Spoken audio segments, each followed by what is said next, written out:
Good afternoon, YouTube. Good morning. Hello, YouTube. My name is Karuth K, but this channel is definitely, welcome to SkullNet Media. Today, I'm going to be walking you through how to build a deck, how to understand the deck, how, everything you need to know, hopefully in the next 3 minutes, or it might be a little extended in that. Let's jump right into it so I won't waste your time. The first thing you're going to start out with is go into your profile. You're definitely going to go to your deck, right? If you look at this, my screen here, I have about 27 decks made for different heroes, meaning different situations to counter different heroes. But that's a little advanced, but I'm going to walk you through the entire steps. I'm going to go and create a new deck right now, and we're going to pick one of my favorite heroes, which is Sparrow. And we're going to name this one here YouTube.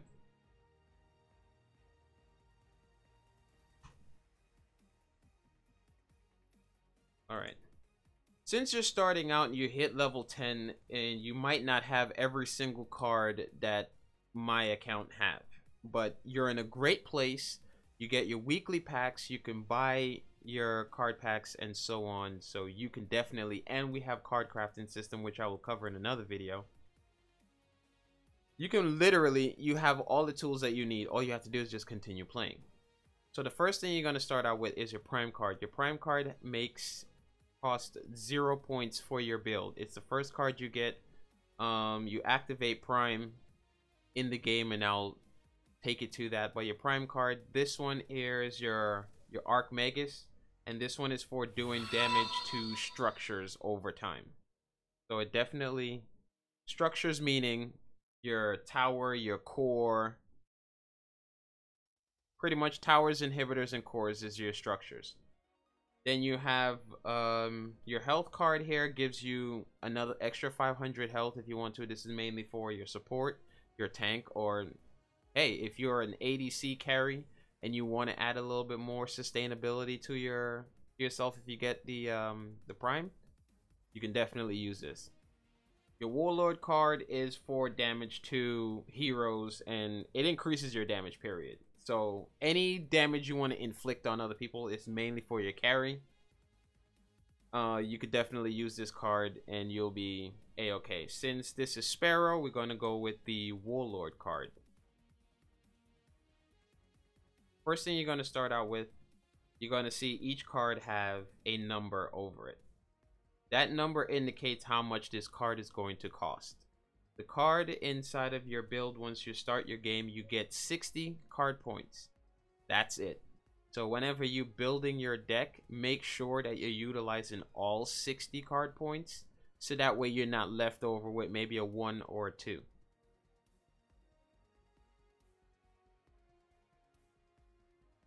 The first card I normally like to give her if you're starting out will be a health potion. Health potion is very good for, your early game, so that way you have that little bit of sustainability. You don't have to actually leave the lane and leave your tower undefended.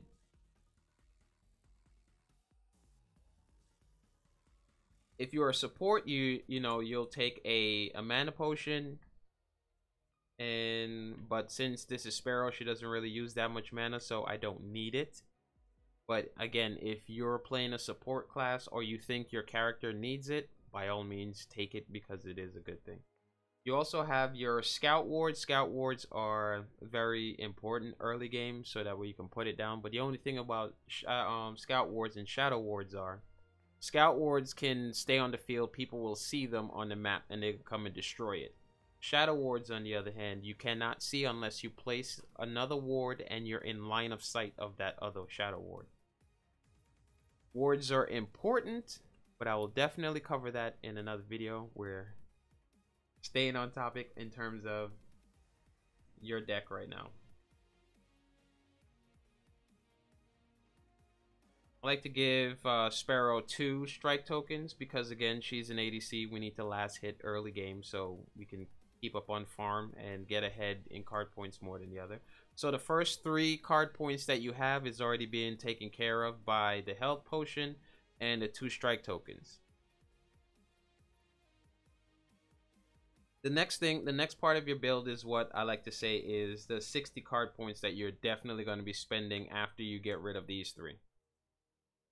I say hold on to the health potion throughout the game until you reach that last card, because you know your health potion will definitely get you out of some really sticky situations when you're at low health, or about to reach low health anyway. So you have 4 active slots, 4 active cards, and you have 2 passive slots. Your passive slots can accommodate any card that you want to put inside there, but your active slots can only can take both active and passive. You can't put an active card inside of a passive slot. And if you're on PlayStation or PC, that is your diagonal buttons. On PC, you're doing it from 1, 2, 3, 4. So we're gonna start out with, I like to call this the meat and potatoes for your build. And right now I'm going to make it as simple as possible. I'm going to start out with a 10-point system. 10-point system is kind of like how a default deck is set up. A default deck is set up with each card equaling up to 10 points. And you reach 10 points by, remember, the number in the top left hand corner is how much card points this card is going to cost you. If you don't have that much, you cannot purchase this card inside of the card shop from your deck. So we have a Brawler's Ward. Brawler's Ward is definitely good. You can keep this inside. Never build a deck without a ward inside there. Ward is very helpful for giving you vision to see where your enemy is coming from, so you can stop a threat before it actually, you know, becomes dire. So as you can see here, there's a linking system where you link up to 6 cards to one specific card. These are your upgrades, and this is the main card that you're going to be needing to use these said upgrades. These are what's going to increase your hero's power.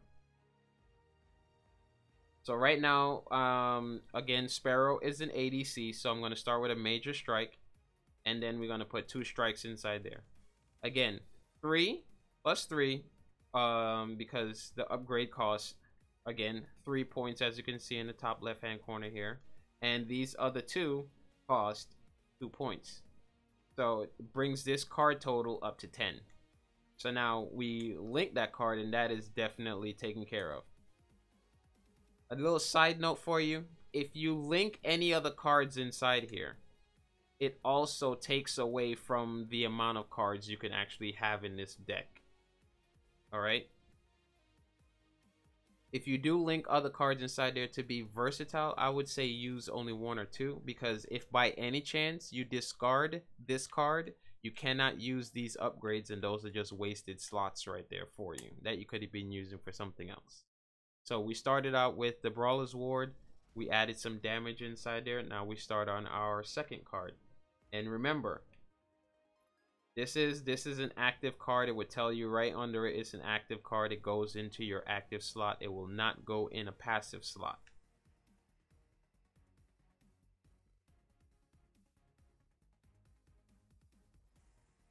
Alright. Brings me to my second part. You have at the bottom of the screen here your utility, your defense, and you have your offense. The ones that are highlighted with the green tab are the ones that are recommended for your hero. So ability pen is definitely recommended for her. It's attack speed, you know, crit chance, lifesteal. But again, you have the ability to build pretty much any way you want to. I don't know why power isn't highlighted for this said hero, but power is definitely needed for Sparrow because again, she's an ADC. So we're gonna give her some power and attack speed at the same time. And the card I like to use is a Wind Carver Blade. And I'm gonna also use the same 10-point system in here as well too. I'm gonna give her a major strike because she needs the attack speed. And then I'm gonna give her 2 strikes, brings the total cost of the card to 10. So you're going to end up with 2 cards inside there costing 2 points. equals to 4, and then you have another card equaling 3 points in total for your upgrade. That's one card. We're going to continue, and we're going to give her another one. I want her to have a lot more DPS than your average hero, so I'm going to give her another strike as well too. Now we start off with the crit over here.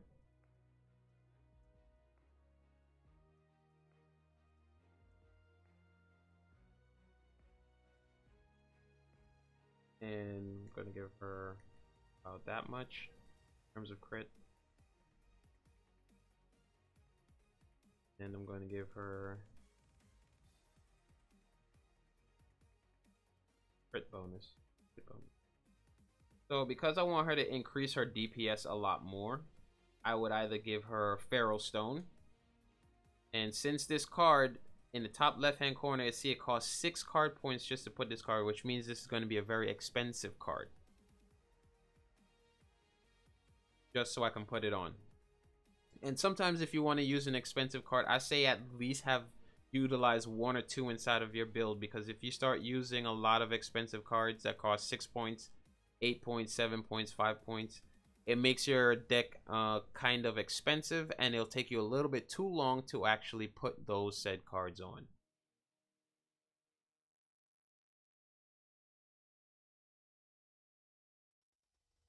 So we're sticking with the same 10-point system as again too. Okay, the card costs 6, and then with other 2 it comes 8. 2 of these brings this card to a total of 10 card points. Even though the card is more expensive than the others, it is still a 10-point card. So we have 1, 2, 3, 4, 5. Those are your 5 cards that I put in there. We need our last card, which is going to be our 6th card. Again, so I still want to, you know, keep up on the DPS. So I'm going to give her Lifesteal. And Lifesteal, I can do one since I'm sticking with a 10-point system. And I want to make her a lot more versatile than what she already is. I'm going to give her Touch of Thieves. I can give her sort of the altar, which gives her the extra 100 crit bonus, but again, Feral Stone over here has 100 crit bonus as well too, and I used it for her attack speed. Plus, this card is expensive already. It would not give me the same amount of the 20 lifesteal that I'm going to be needing for her. But again, once you build your hero, you will definitely understand these things as you go along. So I'm giving her a card that costs 10 points. You cannot put this card on unless you have 10 whole points. It's a very expensive card. It's like, I think it's one of the most expensive cards in all of Paragon. And then there's a couple others. But as you move forward, you will definitely understand once you start building your hero a lot more differently and so on. But this is just to help you out right now. Since you're getting started, you're definitely going to be having issues with, you know, acquiring certain cards, but over time you will, and it gets easier the more you do it. Go out, experiment, try different things, and you'll definitely see what the future of Paragon is going to entail for you. So we have finally our 6 cards that we're going to be using for her build. So we have 1, 2, 3, 4, 5, 6. She has a attack speed. She has her crit. She has a crit bonus from her Feral Stone. She also have her lifesteal. Keep her alive in the fight with all the DPS that she's going to be doing. If you're not aware, DPS is damage per second. And again, if you're not aware, the ADC also stands for attack damage carry. That's what Sparrow is. Basically, she's going to be doing a lot of damage based off of her basic attacks. If you see growth and order, the game have specific cards for specific heroes. There's 6 affinities, but technically there's only 5. Because universal can be used with anyone. Any hero can use universal.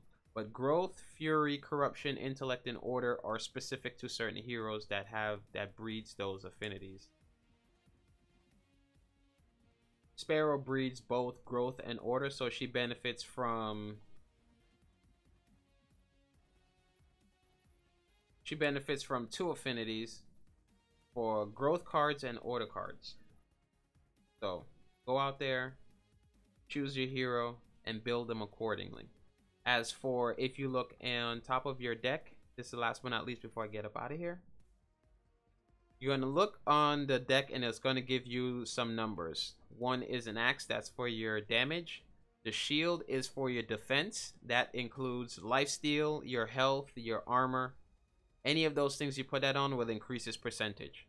The wrench is definitely your utility, meaning any card that you put inside there that's going to be helpful to your allies that are mostly inactive, that's where your utility is going to come from. Kind of like you have a support. A support has less damage, but in terms of defense and utility, they have a lot more. She's meant to do damage, so we built her straight with damage.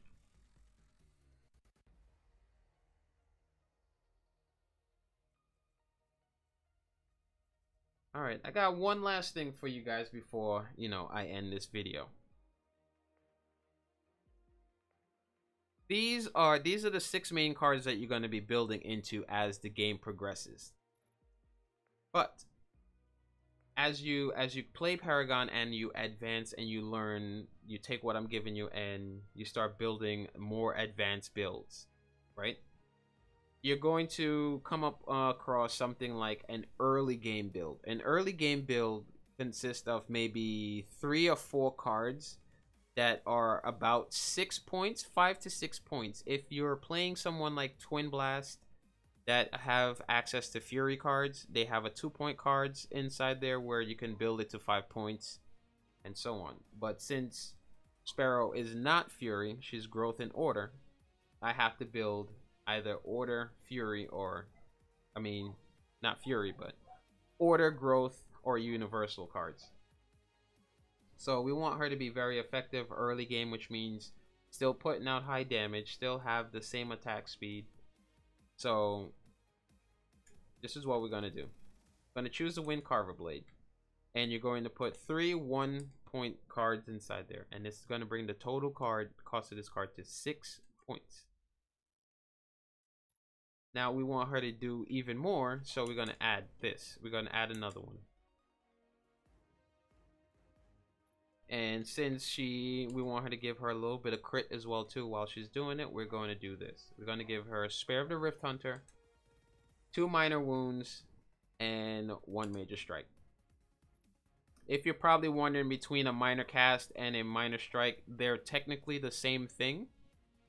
Epic has yet to actually unify a lot of the cards inside there after they changed it over from power. They used to be that this card was for physical damage, and this one was for casters for, your ability damage. But since they changed all of that and unified everything to power, if you do have them and you have more of one or the other, they practically do the same exact thing. Currently, right now, as of what's update is out right now? B36. Well, as of the hero, Aurora has been out. Let's put it at that. And as over time, I will update these videos with more so that way it help you guys. Your deck could only hold 40 cards inside it. That's why this number is increasing. So the more you add in, it's going to definitely help you. So early on, you get your 6 points, you get 12 points. After you discard these 2 strike tokens and whatnot, you're going to have a Wind Carver Blade at 6. You're going to have another Wind Carver at 6. You're going to have a Spare of the Rift Hunter at 6. So you're ahead in damage and what you can do compared to the other person on the other team who is still building into a 10-point card or 12 points or how expensive they want that card to be.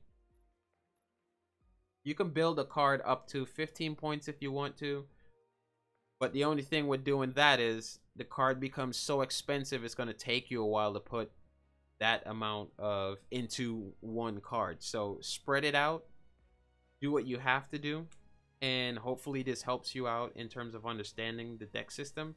Grab yourself a calculator and make sure that the 6 cards that you're going to be using in your final build for your match equals up to 6 points and you have nothing left over. So make sure your math is correct.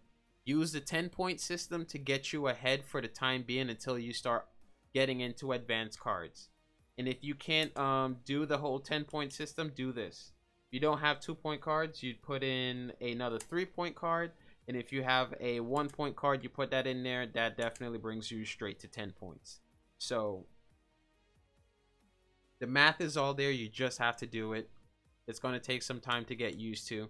There's the 10-point system, which is the easiest to start out with right now because it's the less complicated. But as you get better at it, you're going to start out with, you know, there's the 4 9s, the 4 9 cards and 2 12s, or you have 4 12 point cards and you have 2 6s.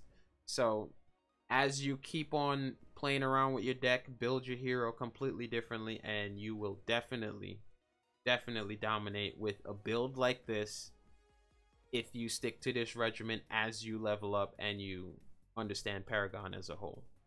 So hopefully this was a nice guide for you guys starting out in Paragon, and